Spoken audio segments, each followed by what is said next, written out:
అన్ని మాటలు నిలబెట్టుకున్నాడట. ఏం చెప్పినావు నీ మేనిఫెస్టోలో? 100 రోజుల్లో 6 గ్యారెంటీలు అమలు చేస్తా అని మాట తప్పిన సన్నాసివి నువ్వు కాదా?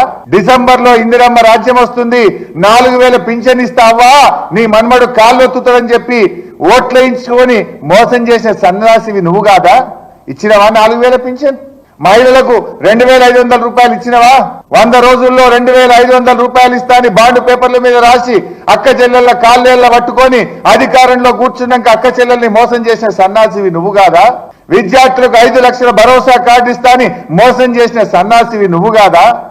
ఏడాదిలోగా 2 లక్షల ఉద్యోగాలు ఇస్తా అని నిరుద్యోగులను మోసం చేసిన సన్నాసివి నువ్వు కాదా?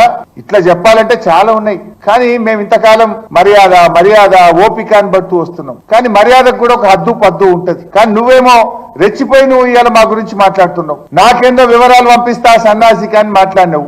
ఇవ నీకు పంపిస్తా వివరాలు. సిద్దిపేట మండలం వెంకటాపూర్ గ్రామంలో రుణమాఫీ జరగని 82 మంది రైతుల వివరాలు నీకు పంపిస్తా సన్నాసి, చూసి చెయ్యి. నువ్వు నాకు పంపించుడుగా నీకు పంపిస్తాను, రెడీగా ఉన్నాయి. రైతు వారీగా ఒక్కొక్క రైతు పేరుతో సహా ఉన్నాయి.